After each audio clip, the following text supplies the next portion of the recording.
Can all join palms? And repeat after me.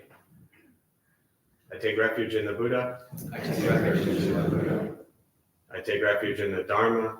I take refuge in the Dharma. I take refuge in the Sangha. I take refuge in the Sangha. Keeping the palms joined.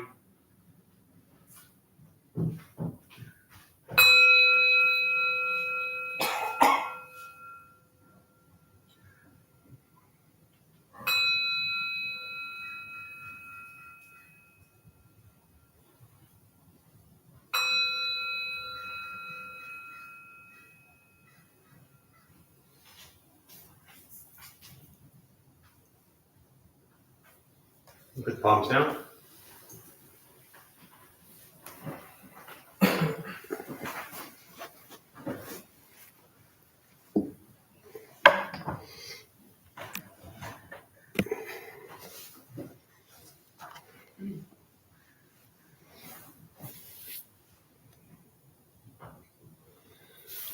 All right. Good morning, everybody.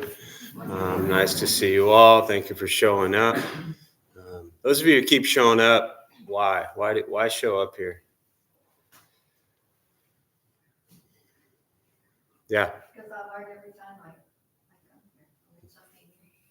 What do you learn? What do you think's helped you the most?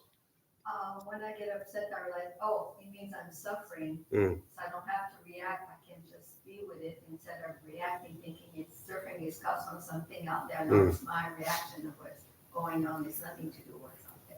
And it usually passes if I just stay with it. Yeah. Beautiful. Thank you. What else? Those of you, yeah. Meditation. What about it? It's just a great space to meditate where I can maybe step away from the noisiness of where I live at. Yeah. Live in a noisy place, huh? I do. Yeah. Great practice. Yes, You know, the world is filled with noise, it sure is. you know, and sometimes it seems like no matter where you are, there's noise everywhere. And so the practice ultimately is figuring out the loudest noise, which is where? In my head. In your head. Yeah. It's In noisy your there, head. too. I can hear it from here, man. We can all hear it, you know, it's pretty loud. No, but that's the reality. You know, when you live in environments that are hectic and stressful, or if you live alone, either way, the noise starts in your head, and it's triggered much easier when you live in a hectic, you know, space. So it is nice to have, you know, places to find, whether it's here or anywhere, to get quiet and peaceful, and then ultimately you can be in those environments, and you know, their mess is their mess, but that's hard. Very. Yeah. So well, glad you're showing up. What else? Why show up? Those of you who are always here. Yeah. One, I think, is the community. I like being able to be in a like-minded community where we're all struggling. Yeah. But what hit me today, and I don't know why, is that I just felt a sense of peace and calm. That this is a nice and a calm, peace, and compassionate place where hopefully I can learn to be a little more calm, peaceful, and compassionate with myself and others. Yeah. Beautiful. And to me, the best part about that is so funny. And you've heard me say this before for years, but the like-minded comments, you know, I'm always like, dude, y'all don't have like minds, you know, your mind, you don't want a mind like mine. My mind is probably worse than everyone in this room. And I know a lot of you, and you don't want minds like anybody else in this room either. But what's funny is that even in a space like this, you can get calm and quiet and peaceful, because the people in this room are the same people that are out there pissing you off every day. You know, no offense to all of you who don't piss anyone off ever. But yeah, it really is about recreating, kind of similar to my earlier comments about recreating this sense of community and peace and quiet in your own head, regardless of where you are. And again, this stuff's not easy. You know, that's why we call it a practice. It takes time. It takes time to create a space inside of us to where it doesn't matter where we are. It doesn't matter who we're with. It doesn't matter what's surrounding us. It doesn't matter what chaos or drama we're experiencing. It doesn't matter what trauma we have from the past. Whatever we've gone through, we can always cultivate a space within our own heart and our own mind that is a calm and at peace. But it is a practice. You know, it's not easy. So what else? Anybody who's always here, why show up? Yeah. I need a place where I can be reverent and give up the need to be in control. Yeah. Give up the need to be in control. Control is a crushing one, especially if being in control has led to misery for much of our lives. Yeah. How do you think being in control has harmed you? Without too many details, we only got an hour. I've hurt people. Yeah. And I've hurt myself. Yeah. And I've gotten in my own way in so many ways. Yeah. Yeah. You hurt people, you hurt yourself, and you get in your own way. And, I relate very much to that. And the practice really is about figuring out how we can be in control of the choices we make, but make wiser choices to where we hurt ourselves less and hurt others less, And then also, as you know, part of this practice is learning to forgive yourself for the pain you've caused yourself and others. Because if you stay there in that place of shame and resentment and, self-hatred, then you just perpetuate that vicious cycle that we can often get stuck in with anger and depression. Yeah. So it is hard. It is really hard, yeah, but stay patient, If you keep showing up here, or like I said, anywhere, it doesn't matter here, or wherever you go, but if you keep showing up somewhere to find a little sense of peace and quiet, it slowly chisels away at that, all that pain. So. I'll give my experience. Normal, yes, you're next. Go right ahead. I was just going to call on you. I was going to talk shamelessly about donors, but I'm going to talk. No, all right. But my recent experience had been that I went through something which would have definitely led panic attacks in me Yeah. a few years ago. But this time I didn't have. Yeah. Maybe something is happening. Yes. Yeah. That's something positive. Yeah. The ability to recognize, and again, me with meditation and Buddhism, I don't like to use the word progress or look at progress, but it does help, I think, to recognize how this practice impacts your life, because it definitely does. And there's nothing wrong or bad about realizing that, making different choices and committing yourself to a daily meditation practice really does have a profound effect ultimately. And if you can go from a place of where you've, in the past would have panic attacks around the situation you're going through and realize like, wow, and you're not forcing that. It's just, if you tried to force not having a panic attack, you would panic over not having a panic attack. Right. So again, and I'm no doctor, no letters after my name. I'm just making a bunch of shit up. So do not use this as a prescription to drop your anxiety medication. Like whatever you're on, stay on that, please. But as an example, yes, dealing with panic and fear and worry, this practice over time does help. So I'm glad you didn't have a panic attack. Yeah. All right. So with that, we'll start with the meditation practice. To those who are joining virtually, welcome. Glad you're here. Thanks for showing up. Feel free as you are to say hello. A couple comments here. There's also a comfort in repetition. The discipline and peace follow throughout the week. So, yeah, I appreciate you sharing. For those who are sitting for the first time or maybe here for the first time, a couple things to tell you before we begin the meditation. Nothing's going to happen to you. You're not going to float away. You're not going to have any mystical, magical experiences. The mind that races all day long is not going to shut off. Don't judge your practice, meaning don't ask yourself, is this working or not working? Are you doing it right or wrong? We're just going to sit. We're going to breathe. You'll hear sounds inside the room, sounds outside. This is life. Life is filled with chaos.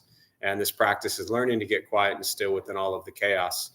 Posture, you just want to be comfortable. If you're on a cushion, often it helps slide into the front third, pushing the stomach forward, allows the back to straighten. If you're on a bench or chair, however you're seated, just trying to relax the shoulders if comfortable. Hands can be on the knees or lap, whatever's comfortable. Most important, you're not going to shut your mind off. You will not go blank. You will not think nothing. Your mind will continue to race. I will say things periodically to remind you that you're lost in thought and bring you back to present moment. I'll guide us as we begin, and we'll settle into a little bit of silence.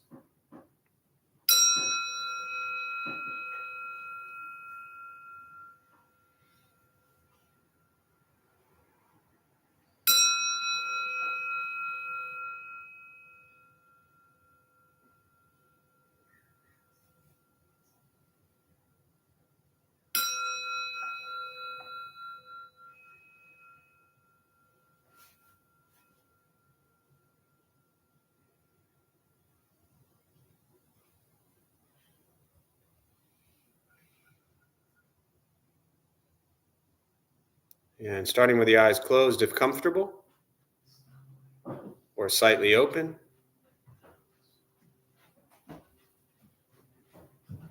Mouth is open or closed. We'll start with taking 3 deep breaths slowly.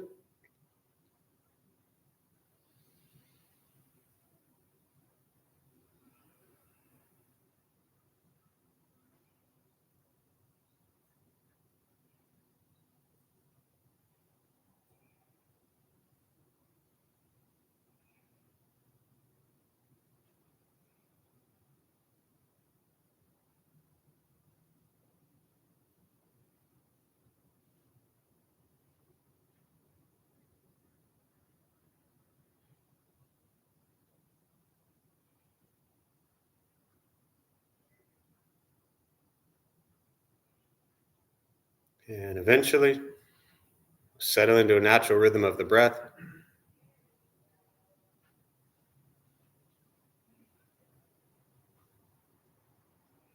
Noticing the mind as it wanders, jumping from thought to thought.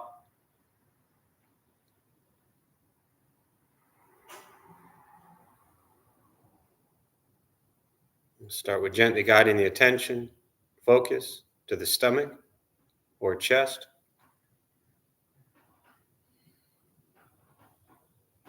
Breathing in, feel them rise. Breathing out, they fall.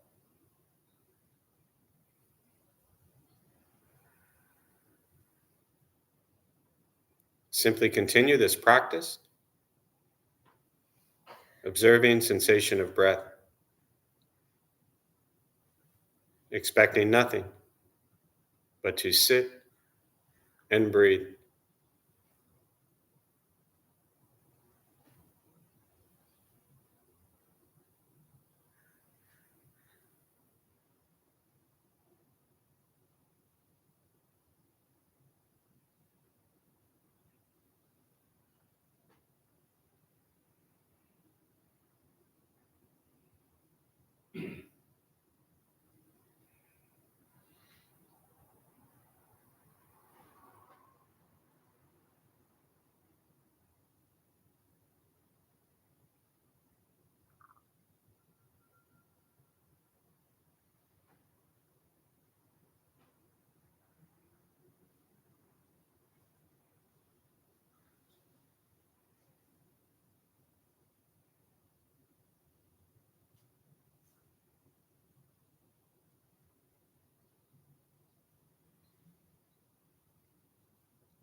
As the mind wanders, lost in thought, recognize it.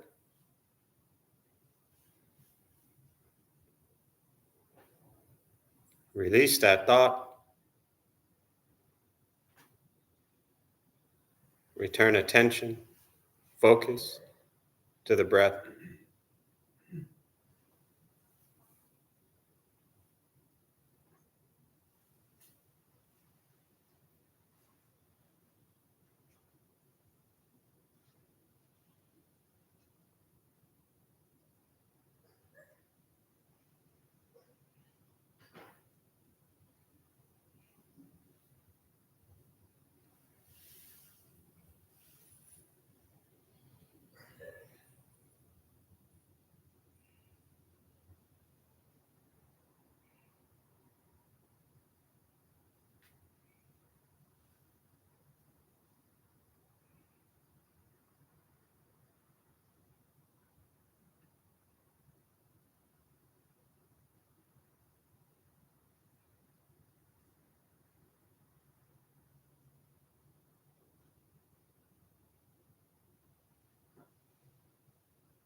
Breathing in, follow breath in.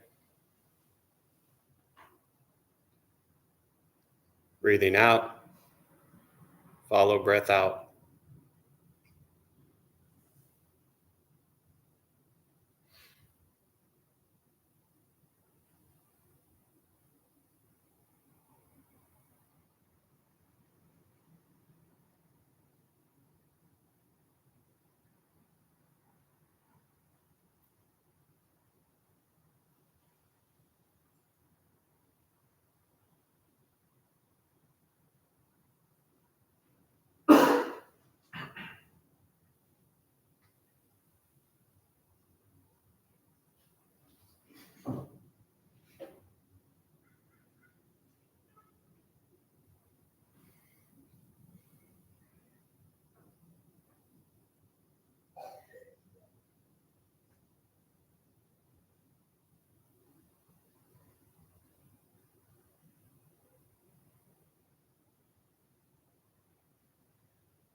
letting go of expectations, letting go of judgments from your practice, simply sitting, breathing.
Learning to be comfortable in stillness,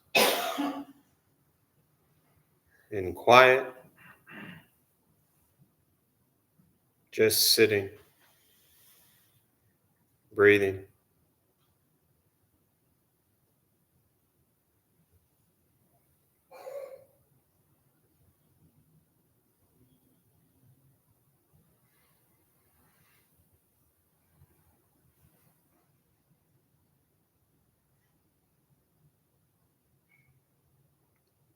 And with the body still, rested,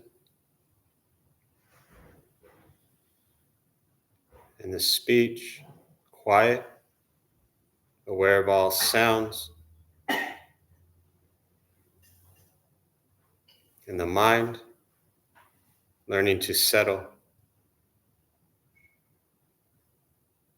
Know what it's like to just sit and breathe. Knowing with each breath, there's nothing else to do. Nowhere else to go. And no one else to be.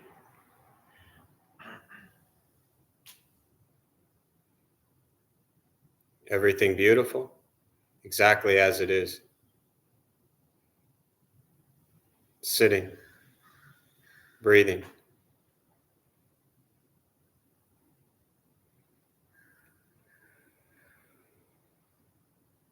Once again, taking 3 deep breaths slowly.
And as you slowly open the eyes, slowly beginning to move,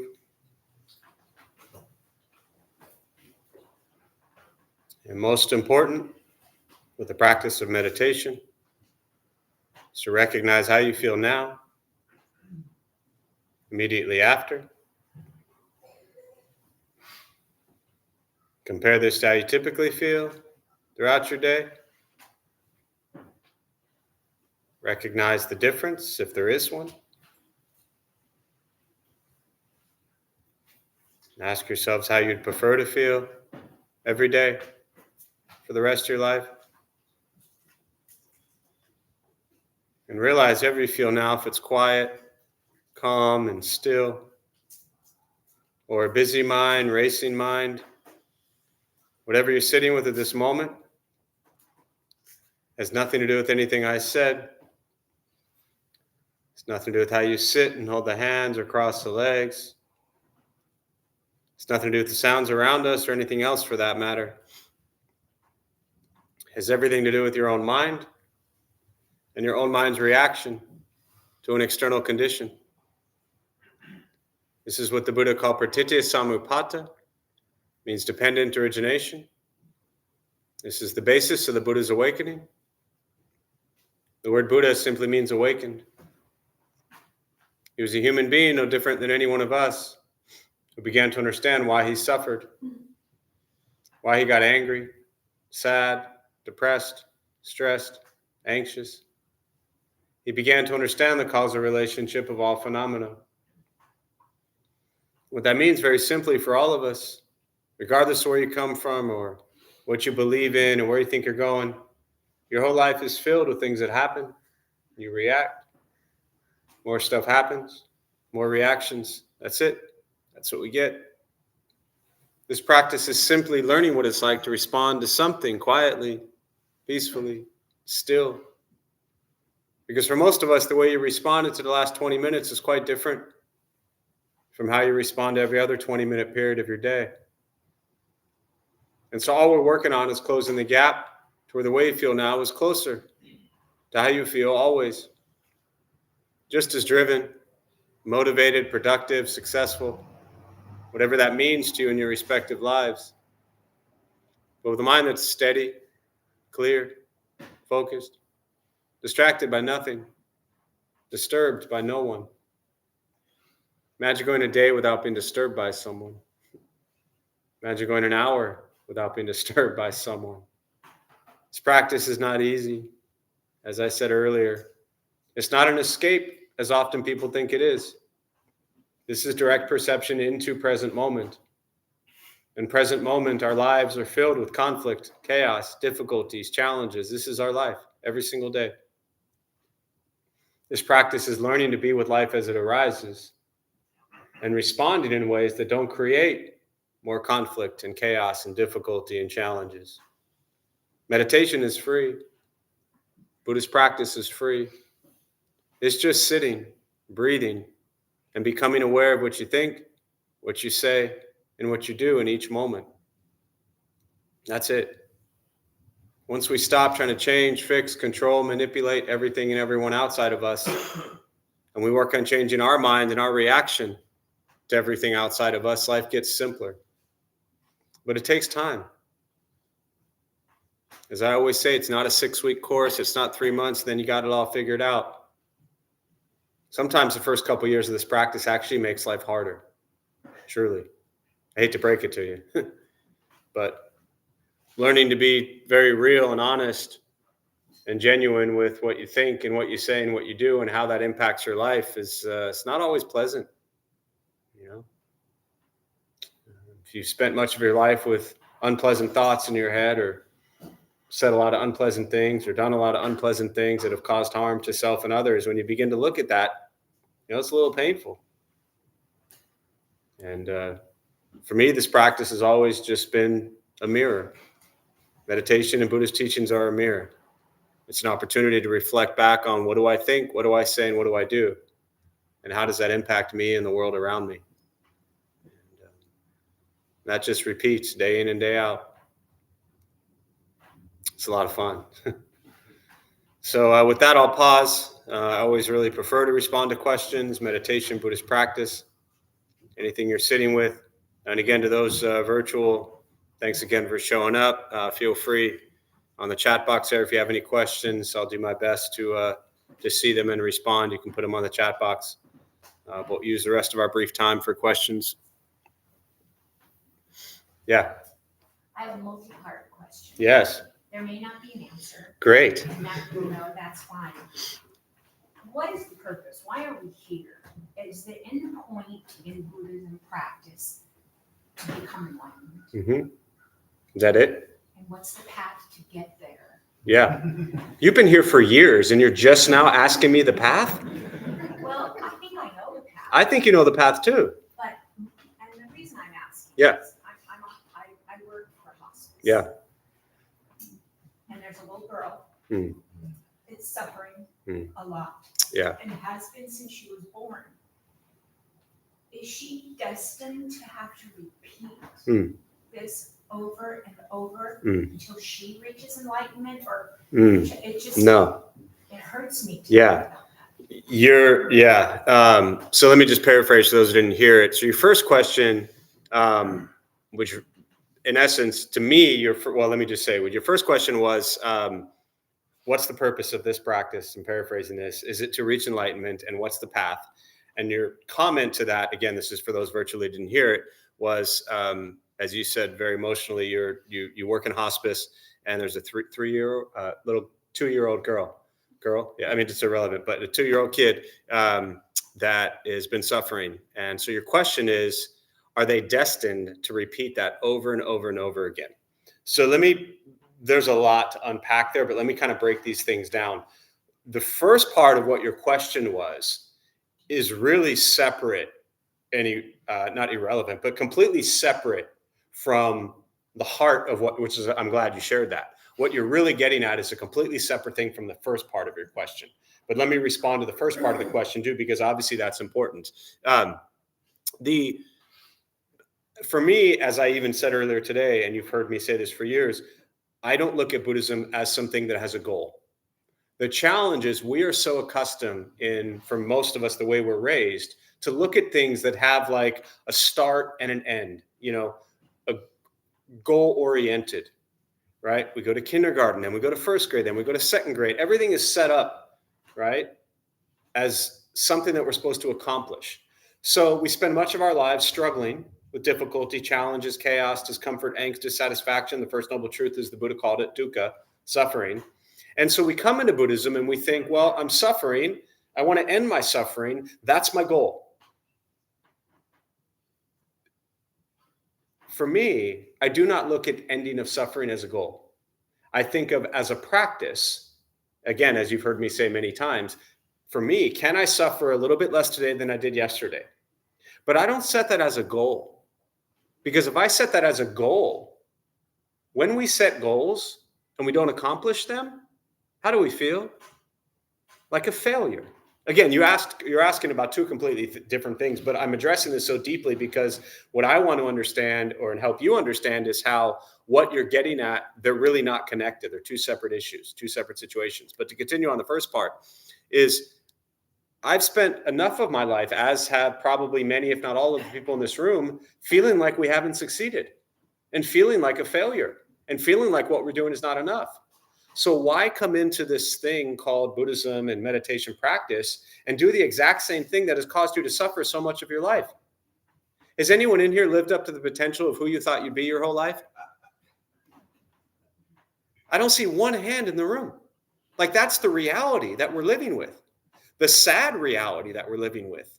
But that is the truth. I will ask again, has anybody in this room actually lived up to the goals and accomplished what they think they were going to be in this life? Not one freaking hand. That is painful. Because what that means is we're sitting in a room filled with people who feel like they're failures, which is why people end up in Buddhist practice, in my opinion, because they feel like they have failed. We don't have enough time to address all of that. I just want to, right? I illustrate that very seriously to point out that because that is so much of the feeling in place that people are coming from who enter any spiritual journey, not just Buddhism, any spiritual path, do not come into Buddhism and then do the exact same thing that actually led one here to begin with, which is set some goal. Because then you're going to feel like a failure. I've had people say to me, I've been at this for 6 months. It doesn't work. What doesn't work? It's not supposed to work. It's a practice. Do you brush your teeth every day? You've heard me say all of these things 1,000 times. I'm just trying to sum them up. You brush your teeth every single day. When you finish brushing your teeth, do you think, did it work today? No, you just brush your teeth. Why? Because when you were little, somebody said it was good for you. You still have your teeth? Yeah. Does your breath stink right now? I don't know, right? But you don't brush your teeth and then analyze it. You just do it because you know it's healthy for you. Lots of things we know are healthy for us. To me, Buddhist practice, it's just a healthy way of living, not to accomplish any goal, which is really confusing because, yes, Buddhist teachings say suffering, first noble truth. The second is the cause, greed, anger, ignorance. So practice generosity, compassion, and wisdom. The third is the ending of suffering. Yay, liberation, freedom from suffering. And the fourth is the path, which is the second part of your question. I'll talk about that in a minute. So it looks like it's this very sequential thing. I'm going to suffer. I'm going to figure out why, and I'm going to end it. And then 3 years later, we're like, well, this shit doesn't work because I'm still suffering. Yes. The Buddha said we're going to suffer our entire lives, but understand why we're suffering and understand how we can suffer less. Understand we will never escape suffering. The goal is not to escape it. If you set that as a goal, you are giving rise to the sense of ego and self and pride that says, I'm going to escape suffering. That's the most egotistical, pride-driven thing there is. Experience present moment. So then to the second part of your question is, what's the path? And that's the Eightfold Path, having correct views, thought, speech, action, livelihood, effort, mindfulness, concentration, all of that on Google for free. Google it, stay on the first 2 pages, you're good to go. Right? Four Noble Truths, Eightfold Path. All of the Buddhist teachings for 45 years are based on that, and that's it. And that is our karma, what we bring into the world, which sort of ties into your third question. It may be where you're kind of confusing things. But the practice, the path, as you say, is loving kindness, compassion, generosity, morality, patience. To live those things just like brushing your teeth. Just live them. Not with the expectation of some outcome or some goal. The third part, which again, it's irrelevant to me why you're connecting those things. But the first two pieces, this little girl who is suffering doesn't deserve to suffer. Her suffering now doesn't mean she's going to continue. I don't know if you're trying to tie this into some rebirth thing and think that like she's going to have to go through this over and over and over again. She is suffering now. She will physically end suffering when her body passes. And if you are into rebirth, the consciousness will continue, but that doesn't mean that it's going to continue to do the exact same thing it's doing now. Are you doing the exact same thing you were doing yesterday in this moment? No. Same thing for her. As the Buddha taught, with birth comes aging, not old age, comes aging. Some of us, we're lucky if we get old, right? Then sickness, then death. Not always in that order. Well, I mean, the death comes last, but, right? We age, we get sick, and we die. This is the reality of things. This is the nature of our existence. But it's not about the child deserving this. It's not about this child being stuck with this forever, right? In many ways, when that physical body dies, that physical suffering ceases to exist. The question is, and it's really difficult, but how the mind is responding to this. But those things are not connected. She's not stuck in this thing where she's going to have to do this over and over and over and over again. She's doing it now. And it's terrible. And a time will come where she will be free from that. So, no pleasant, as I always say, Buddhism doesn't necessarily solve things. It doesn't fix things. It doesn't even always answer things in a pleasant way. To me, Buddhism is just the reality, which is life. Life hurts. And life has joy. There will be tremendous suffering with this experience, and tremendous lessons and love and gratitude and appreciation all around this situation. And the heart that loves will hurt. But she's not stuck. She will be free from it, as we all will in time. Yeah. What else? Or is that anything you want to add or comment or share to follow that? I don't want to move on so quickly. But do you see how they're really not connected?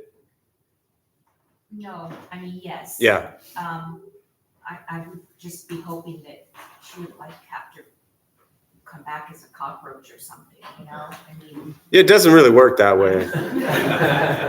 Yeah. Yeah. She's good. Yeah.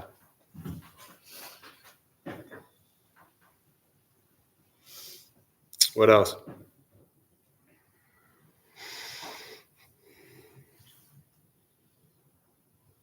So there's a question here. The focus on has the Buddhist focus on impermanence changed relationship with death and loss and experience of grief? I think that the teachings around impermanence really changes the relationship with everything. Ultimately, not just death and loss and grief. But for me, the most important piece of Buddhist teachings around impermanence is to understand that, as he taught, everything comes together for a period of time and then ceases to exist. So every emotion comes together and then ceases to exist. Every physical interaction comes together and then ceases to exist. We come together and we will cease to exist. Everything in our lives at some point in time will be gone. This is just, again, reality. And so what impermanence really teaches is gratitude and appreciation, because we never know when what is in our life is going to be gone. And if we think about all the things for our lives that we've taken for granted or thought we would have longer and didn't, or wish we had treated differently and didn't, we have opportunities now. Again, this practice is about looking at, what am I doing now? I can't change the past. So regardless of what your views were in the past, that you wish you may have done differently, you can't. But we can use these teachings of impermanence now to say, going forward, how can I have gratitude and appreciation for everything that you have in your life right now? Because everyone in this room, all of us, we have something, someone, somewhere to be grateful for. We all do. And that may change over time, and it may vary, and we may be upset with them or whatever it might be, right? You may not love all your 12 roommates or however many you're living with, but there's gratitude in that because they get to teach you lessons every day. So if we can be grateful with all the people we're stuck with in those situations, see, he's grateful for you. If we can be grateful for the things in our lives, it changes our relationship to it. And again, to me, impermanence is just a reminder to be grateful for every experience, no matter how painful it is or no matter how joyful it is. Appreciate it. Have gratitude because it will be gone. So yeah. What else?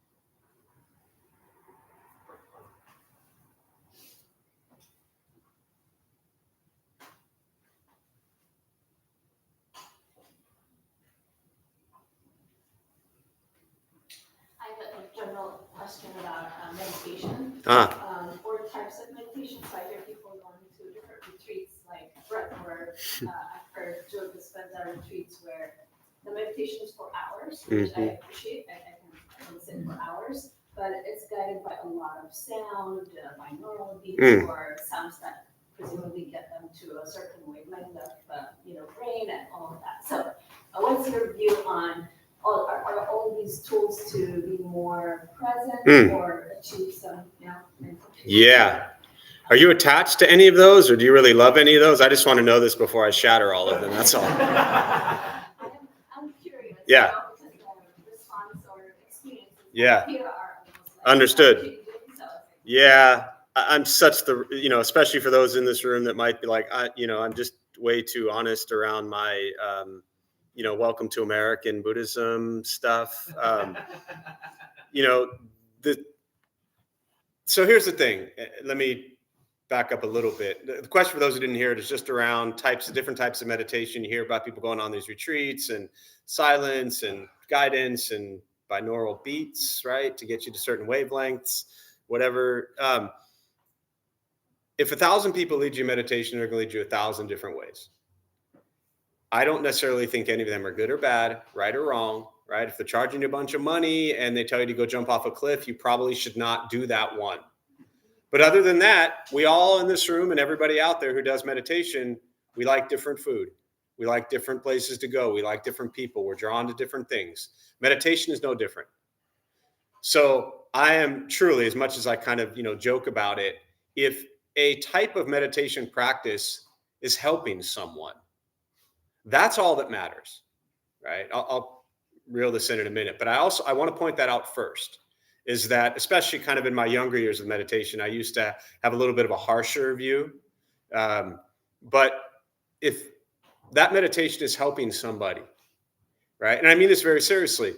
I've spent 15 years working with combat veterans, active military, PTSD, TBI, right? And there is a big push in the military, active and veteran population for meditation, and especially for veterans using different medicinal uses to deal with tremendous trauma, right? 20 years ago, I would have thought that was terrible. Today, I'm thinking, thank God that stuff exists, because I know people literally who do those practices and it allows them to sleep. It allows them to stay alive. It keeps them clean and sober. So I'm grateful that there are a million types of meditation practices out there, regardless of how far removed they may be from my practice as a Zen practitioner, which is sit down, shut up, and breathe. For someone who suffers from tremendous trauma, do you know what 5 minutes of silence can be like? Absolute hell. So for that, those types of people, I would not recommend silent meditations. Guided meditations are wonderful. Listening to, guided meditations, visualizations, things like that. Whatever type of meditation is out there is great. As far as kind of like the wavelengths and the beats and all that kind of stuff, if it works for you, great. The flip side to all this, and I mean this very sincerely, is that if somebody can't sit in silence for 5 minutes, then my suggestion is, again, from years of working in this population, learn to sit in silence for 3 minutes. If they can't sit in silence for 3 minutes, learn to sit in silence for 1 minute. If you can't do 1 minute, learn for 10 seconds. Because ultimately, what are we left with on a day-to-day basis? Our own mind. And meditation often can be an escape. Now, it's a healthier escape than many things that many of us have turned to in our lives, right? But we can escape to meditation just like we've escaped using many other things. So to me, meditation is not the escape. Listening to music. A lot of people ask, can I listen to music during meditation? Sure, you can listen to music. But I don't know about you. When I listen to music, my mind is lost in stories. Some song pops up from like 1995 and there you go. Next thing I'm reliving those days. So to me, meditation is about learning to be with life as it is. Not pretending I'm sailing down a river and looking at all the birds and trees and flowers and thinking life is beautiful. If that's what one needs to stay calm, steady, clean, sober, alive, then by all means, please do it. But I think a balance of different types is important as well. So we begin to see what's out there. And again, I think last thing I'll say is I think it comes down to the individual to at least be honest with why they're doing the practice. And if something works for someone else and it doesn't work for you, that's okay. We all like different things. Does that help? Yeah. What else? Yeah. Oh, go here and then here. Go ahead. A lot of books read about people, they have a teacher and all that. Is it possible to make progress in Buddhism without needing to find a teacher to have like a one? Did you not just hear what I said about progress? Can you rephrase that question without progress? Yeah, you can't. At some point, you need to find a teacher to have a one-on-one because a lot of these, like Pima Sherman, have these teachers. Yeah. So is that something that is helpful, or just on now, just doing meditation, meaning that I can still? Yeah. Oh, no, I get your question. Yeah, it's beautiful. But I'm glad you asked it without progress. Because for a minute there, I thought you were trying to be a better Buddhist or something like that. What are you ultimately working? If you had to put a goal on this, what are you working towards? And then I'll respond to your question. Maybe to be in a state of like inner calm instead of being worked up about everything. Okay. So let's go back to 52 minutes ago when I asked why people show up here. What did you share? To learn. No. What did you say then? Because I continue to learn every single time. Learn what? That I'm going to suffer regardless. That's not what you said. We have it on tape. I can go back and look. If I recall, and do not quote me, but you said something to the fact that it's making you kinder and you're not getting as triggered. And in essence, because I wanted to cut you off then and say what you're telling me is you stop being mean to everybody. So what it sounds like is that this practice is working for you. Yeah. You don't have a teacher now, do you? No. Do you know what Pema Chodron's teacher did? He drank constantly, used drugs, had sex with students. You want that teacher? No. They're out there. I could point you to like 10 of them, right? And I mean, that's Chogyam Trungpa, who, oh, by the way, also I think is one of the best Buddhist teachers I've ever read stuff from. And then I found out what he did, and I put his stuff down for many years and was like, I can't learn from somebody like that. And then I realized, like, how am I any different than anybody else? I'm not going to judge him. I still think his writings around Buddhism are some of the best ever. He was chosen as a young Lama, little boy in Nepal, Tibet, and Dalai Lama kind of raised him, so to speak, as the future of Buddhism in America. And it was brilliant, absolutely brilliant. And in like the 60s, moved to Colorado, disrobed, meaning became no longer a Tibetan Lama. And he became one of the dudes living in Colorado in the 60s, which is kind of like living in San Francisco in the 60s, right? So here is the height of the hippie movement, 60s, United States, drugs, alcohol, sex, Buddhism. It was all tied together. He did all of that. Pema Chodron, who everybody loves, when they learned about who her teacher was, they're like, what? There's a documentary on Chogyam Trungpa called Crazy Wisdom about him, his life. So there are also wonderful Buddhist teachers out there that don't do any of those things, right? The Buddha had 2 teachers on his journey when he left. 35, he left home, he roams base, or 29, roams for 6 years, base of the Himalayan mountains. He came across 2 teachers, Alar Kalama and another dude. And he, in essence, left both of them. They wanted him to stay and become the leader and the teacher and all that. And he left both of them because he said nobody could end his suffering but himself. So, last thing I'll say on this, because again, I could talk for hours on this idea of teachers. When it comes to America and Buddhist teachers in America, in my humble, ignorant opinion, it is really hard to find very genuine, authentic Buddhist teachers that don't want anything from you and are not trying to manipulate you and are not trying to add you to their mailing list. They're not trying to add you to their Venmo account. They're out there. Koshin in New York Zen Center, wonderful Zen teacher. Thanissaro Bhikkhu, Ajahn Jeff up at Metaphorist Monastery, one of the best modern day Buddhist minds alive. One of the few, him and Bhikkhu Bodhi and another guy, translators of the Pali Canon. Right, he's been a Thai monk for probably 40 years, American dude. For years, people have been asking about teachers. And I say, Metaphorist Monastery, 45 minutes away, Valley Center. He's up there. Literally one of the best living teachers in the world around Buddhism. You know what people tell me when I tell them that? It's in Valley Center. What do they think they say? It's too far. So do you really want a Buddhist teacher? Or do you really just want somebody to tell you what to do? You don't need either. But at the same time, yes, in many traditions and lineages, Buddhist teachers are incredibly important. And I wish we had a lineage and tradition in America that I felt comfortable, confident, and safe in saying, here's all your Buddhist teachers, go pick one. It's just hard to find. I mean that very seriously. Yeah. Stay at it. Or go to Valley Center.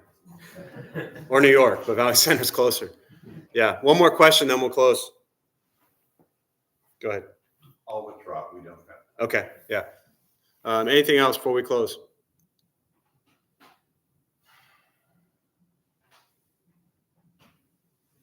And I'll just add this to, that's why at the end, which Ann is going to do the closing announcements, will say that. That's why that line very clearly at the end is those of us who lead, we're not monks. We're not nuns. We're not gurus. We're not masters. We're not teachers. We're not looking for students. And the reason we say that is because as a lay temple, we want people to understand that there's 20 of us that lead. We're not here to be your teachers. You don't want me as a teacher. I'm a mess. Truly. So you're doing just fine. Stay at it. Yeah. So we'll join palms. We'll close on that. May any merit gained from this practice be transferred to all beings in all directions. May all beings be at peace. May all be free from suffering.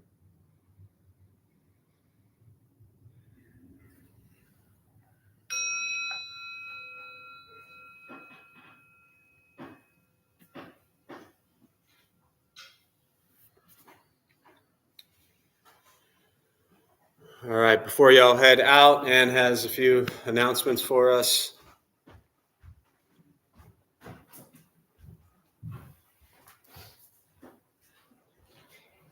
Hello, everyone. I'm today's host, Ann. We opened the Dharma Bum Temple 18 years ago to introduce Buddhist practice to those who show up. Those who lead are not nuns, monks, gurus, masters, or teachers, and are not looking for students. They are simply practitioners sharing their interpretation of the practice. Every night we have different classes led by different people from various Buddhist traditions. We have a recovery sangha that meets several times a week for anyone with addiction, and our food redistribution program is every Thursday at 4:30. We have classes and programs every day, and everything we offer here is always free. The full schedule is on our website and also posted in the entry above the shoe rack. We have a lending library. If you see a book you like, feel free to borrow it and bring it back whenever you are done with it. The Temple T-shirt design contest is starting now. You can submit your designs to our website and check out the printed page on the board in the entry. Please straighten your seat or cushion before you head out. Thank you for being here. We wish you well and hope to see you all again. Thanks, Ann.